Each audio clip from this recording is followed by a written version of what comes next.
Hello everyone, welcome back. Today telling story. Alan Alda made us laugh for 11 years as Hawkeye Pierce, but when the cameras stopped rolling, he hit a pain that would haunt him for decades.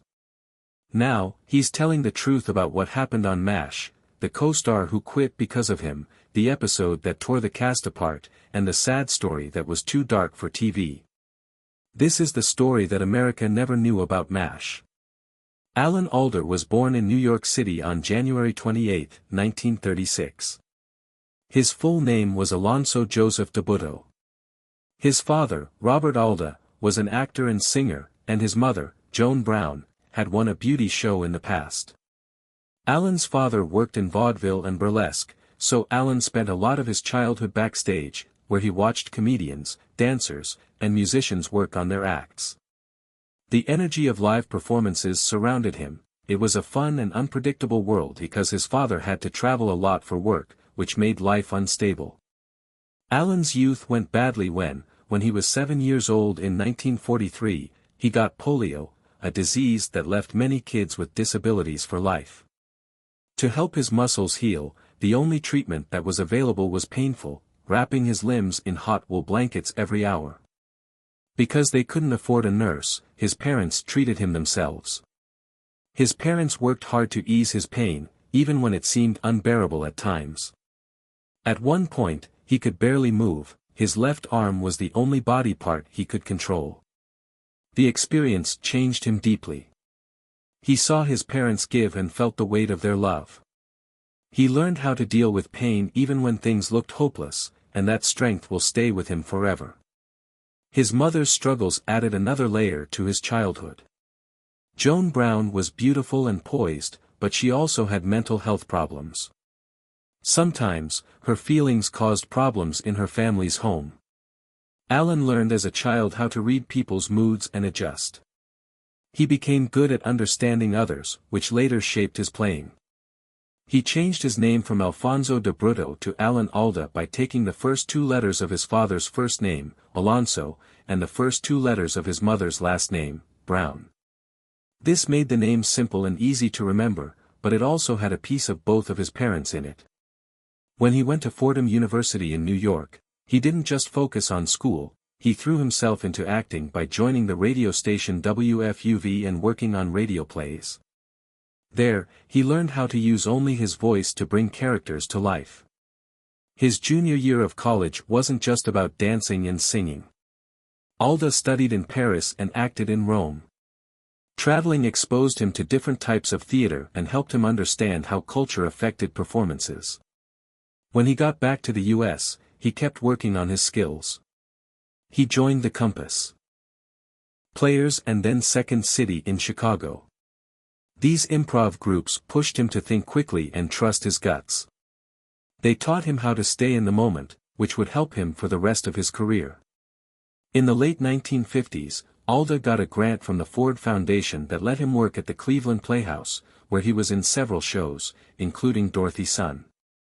Wednesday, Come to Heaven and Monique and Job. These roles put him on stage with experienced actors helping him grow, but his early years weren't just about acting. As a child he had battled polio. He was only 7 when he got sick, and his parents followed a treatment method that involved wrapping him in hot woolen blankets and stretching his muscles. It was painful, but it worked. That early fight taught him resilience, something he would carry with him for the rest of his life. His first big break on Broadway came in 1959 with Only in America. That was just the beginning. In 1961 he took on a role in Pearly Victorious playing Charlie Keepy. Then in 1964 he starred in Fair Game for Lovers, a romantic comedy that let him show off both his charm and comedic timing. This was the performance that really made people pay attention. Around the same time he started and appearing on television, he joined That Was the Week. That was a satirical news program that ran from 1964 to 1965. It helped him sharpen his comedic skills and introduced him to a much bigger audience. That same year he took on a bold role in The Owl and the Pussycat. He played Felix the Owl, starring opposite Diana Sands. The play became famous for more than just its humor. Alda and Sands, who was black, shared a kiss on stage, which was unusual at the time and caused a lot of controversy. They even got hate mail for it, but Alda never backs down from a challenge, on or off the stage.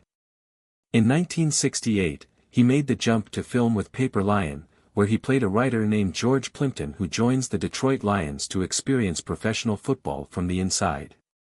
The role gave Alda a chance to mix humor and drama, and he held his own against real-life football players like Alex Karras and Joe Schmidt. A smaller film called Jenny, in which he played a young man and a pregnant woman who fall into an unexpected relationship, showed that he could handle dramatic material just as well as comedic material. Despite these successes, Alda struggled to find stability in the late 1960s and early 1970s. He jumped from small TV roles to make ends meet, appearing on game shows like What's My Line and I've Got a Secret. He even got guest spots on the Phil Silvers Show and That Was the Week That Was. But none of these roles gave him the breakthrough he needed. He was talented, and people in the industry knew it, but he hadn't landed the kind of role that would make him a star. But then everything changed. Alan Alda became well known when he played Captain Benjamin Franklin Hawkeye Pierce in the movie MASH. From 1972 to 1983, the show followed the lives of doctors and nurses at a mobile army hospital during the Korean War. It was a war show, but it wasn't about fighting, it was about people trying to stay alive in a terrible situation by finding humor in the worst things that were happening. Hawkeye was a great surgeon, but he never took authority seriously. He told jokes, played pranks, and questioned every rule that didn't make sense, but deep down he cared. He couldn't stop the war, but he could save lives. The name Hawkeye came from The Last of the Mohicans, where the character was brave and resourceful. MASH Alda's Hawkeye lived up to that name. He fought his own battles not with guns, but with a scalpel and words. He stood up for his friends, argued with commanders, and did whatever it took to keep himself and his friends from going crazy. People laughed at his quick wit, but his anger and sadness made them feel the weight of war. Alda's performance made Hawkeye the center of the show. Some cast members felt the focus shifted too much toward his character, but audiences couldn't get enough. MASH became one of the most popular shows on television. It wasn't just entertainment, it was a statement. The show aired while the Vietnam War was still happening, and even though it was set in Korea, its message was clear: war was cruel, it destroyed people in ways that went beyond physical wounds. As the series went on, Alda took on more creative control. He wasn't just acting, he was writing and directing. His biggest achievement came in the final episode, Goodbye, Farewell and Amen. He co-wrote and directed it, giving the show an unforgettable ending. On February 28, 1983, millions of people tuned in to watch the last moments of MASH. The numbers were historic: over 105 million people watched live, and the total audience reached 121 million. It was the most watched television broadcast in history. At the time, the finale was more than just a goodbye, it was a reflection on everything the characters had been through. It captured their exhaustion, their grief, and their desperate attempts to hold on to their humanity. Some parts were funny, and others were very sad. After the war was over, no one was going to stay away. Alda made sure that every scene had a weight and that every goodbye felt real. For almost 30 years, no scripted show came close to meeting its crowds. Although Alda's impact on MASH ended with the last episode, he had a bigger impact on the show overall. He made sure that it didn't just make people laugh, but also made them think about war. War wasn't just about soldiers and strategy, it was also about doctors trying to save lives. It was about people being forced into situations they didn't want to be in. Alda thought that humor was the best way to tell those stories. Laughter could make the unbar feel a little lighter, but the show never forgot the seriousness behind the jokes. As Alda's impact on MASH grew, so did tensions behind the scenes, as some cast members felt that the show had shifted too much toward Hawkeye. His presence was undeniable, and his influence on the show was huge. Wayne Rogers played Trapper John McIntyre, a fun-loving surgeon and close friend of Hawkeye. When the show first started, Trapper and Hawkeye were supposed to be equals. Their friendship was what the show was about, and Rogers thought his role would reflect that.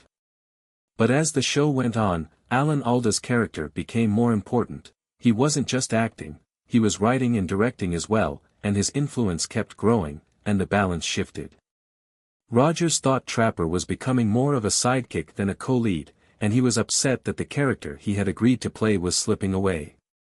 He didn't have any major problems with Alda, but the show's creative direction made it hard for him to stay.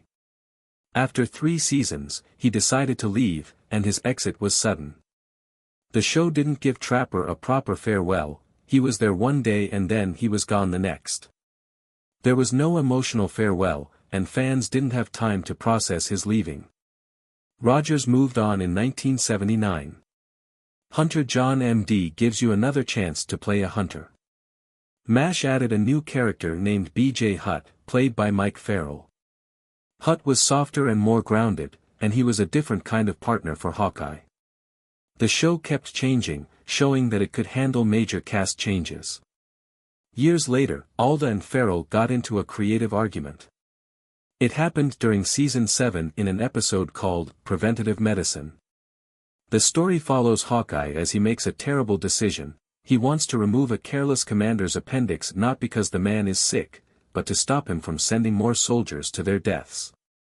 BJ refuses to take part because he thinks it's a clear violation of Ethical 6. That disagreement wasn't just in the script, it happened in real life. Farrell thought BJ would never back something like that, and Alda thought Hawkeye would.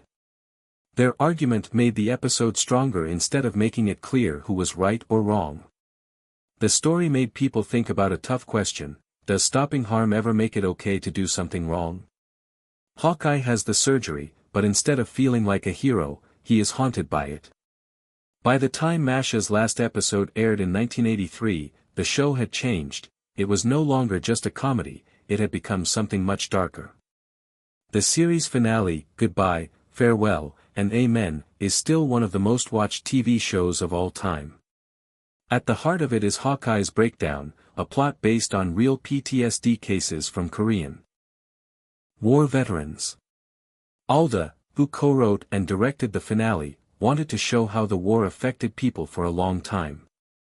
Hawkeye had always been the quick-witted, sharp-tongued surgeon, but now he was unraveling a repressed memory that brought out all the horrors of his trauma. At the time, PTSD wasn't widely understood, so many veterans suffered in silence. The issue became well known after MASH ended in 1983, but Alan Alda didn't slow down.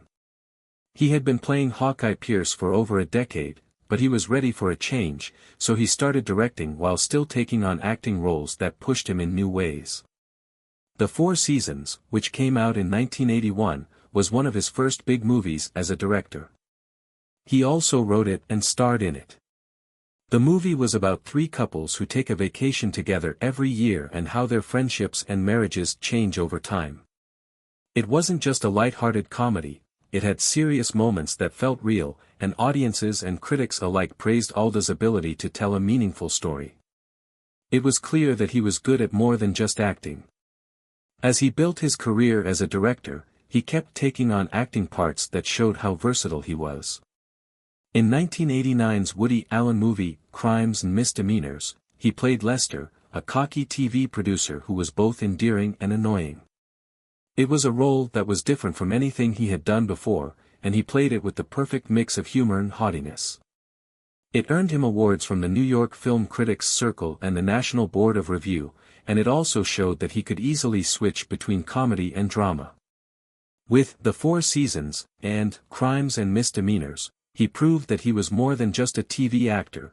He was a storyteller who could shape a project both in front of and behind the camera. More than a decade later, he reached another career high point when he played Senator Owen Brewster in Martin Scorsese's The Aviator. It was a tense political role that put him up against Leonardo DiCaprio's Howard Hughes. The movie was a huge hit, nominated for 11 Academy Awards and winning 5.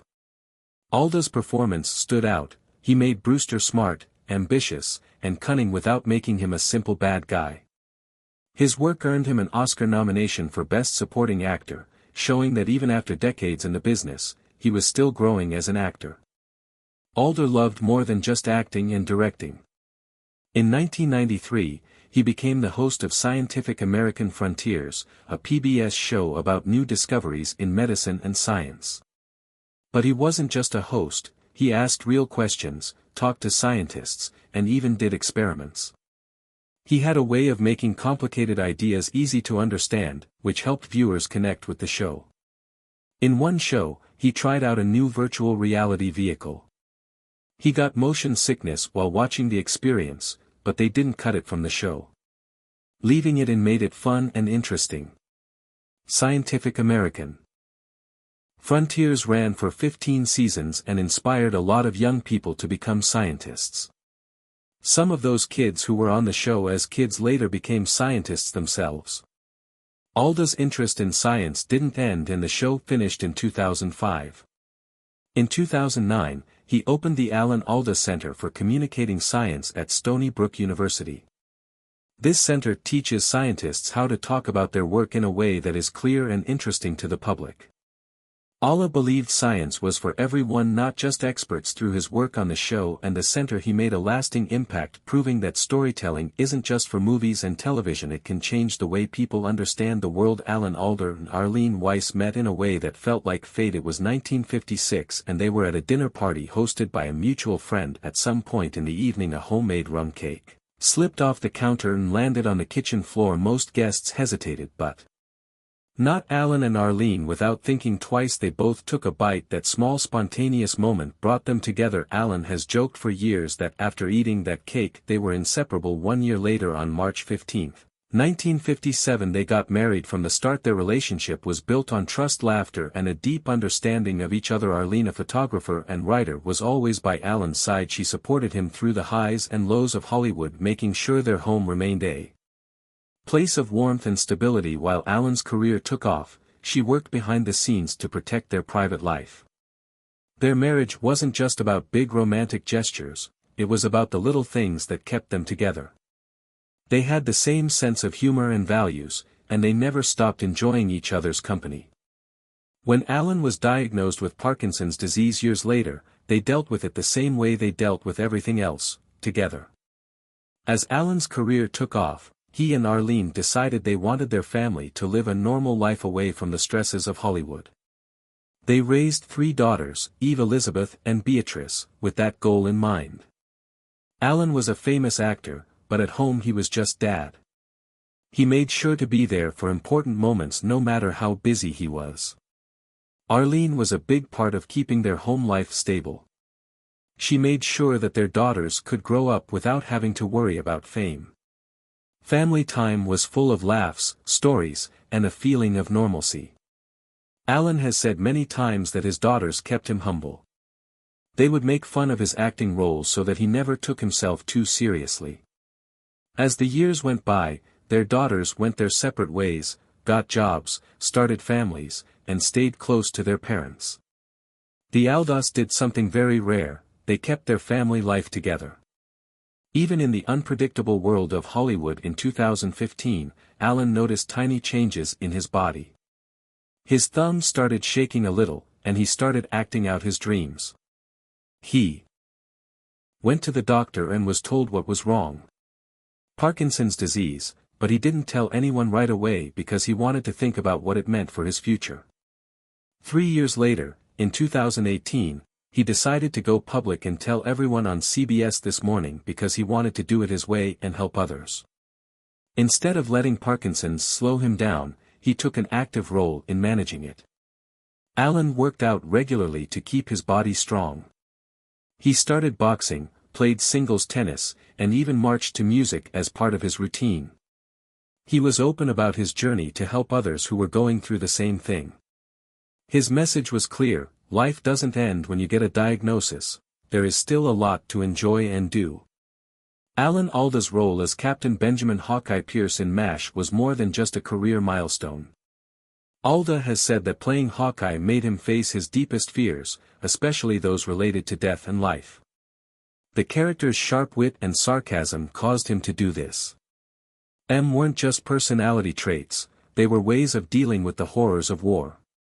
In many ways, Hawkeye's problems were similar to Alda's own thoughts on death and the human condition, despite all of his success. Even though he won 6 Emmys for MASH, Alda has said that he has dealt with imposter syndrome throughout his career. He often felt like he wasn't good enough and was afraid that one day people would realize he didn't deserve the praise he was getting. This fear drove him to keep proving himself, take on new challenges, and never settle.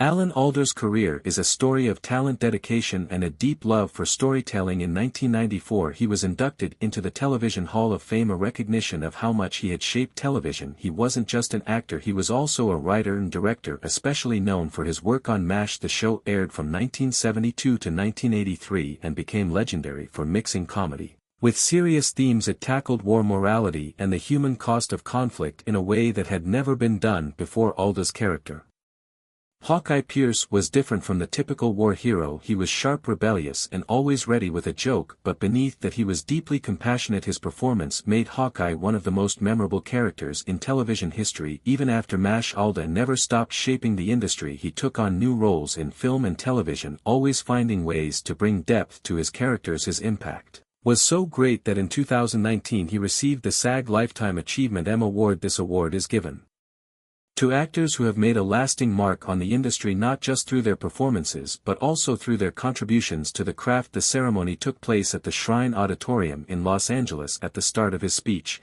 Tom Hanks introduced him and set the tone for a friendly, thoughtful, and wise one. Alda spoke about the importance of empathy both in acting and in life. His words carried even more weight because he had recently been diagnosed with Parkinson's disease, but he didn't let that slow him down. He kept acting, kept advocating for science communication and kept reminding people why storytelling matters. His passion for helping others has been just as strong as his love for acting. In 2005 he narrated Fighting for Life, a special TV program produced by St. Jude Children's Research Hospital. This cause was close to his heart. He and his wife Arlene were close friends with Marlo Thomas, who had spent years raising funds for the hospital. Her father Danny Thomas founded Alda, and Marlo Thomas had also worked together in the early 1970s on Free to Be You and Me, a children's album that promoted equality and self-expression long before it was common in Hollywood. Alda was speaking out for women's rights. He chaired Men for the Equal Rights Amendment and was appointed to the International Women's Year Commission. These weren't just symbolic roles, he was using his influence to push for real change. Alda has always loved telling stories. In 2005, he published his first memoir, Never Have Your Dog Stuffed and Other Things I've Learned. The book was full of both funny and sad personal stories. One of the most interesting was about when he was filming Scientific American Frontiers in Chile and his intestines became strangled, which was a life-threatening condition. When the doctors told him what was wrong, he surprised them by knowing the medical terms they had taught him while working on MASH. But the book wasn't just about dramatic events. Its title came from a time when Alda's beloved dog died and his father tried to help by stuffing it. The result was so disturbing that Alda learned a valuable lesson: sometimes you have to let go, no matter how painful it is. Things I Overheard While Talking to Myself, his second memoir, came out in 2008. It was a mix of personal memories and life lessons from speeches he had given over the years. His third book, If I Understood You, Would I Have This Look on My Face, came out in 2017. It was about communication, a topic Alda had spent years researching because he wasn't just interested in acting, he wanted to know how people connect, how they listen, and how they can communicate better.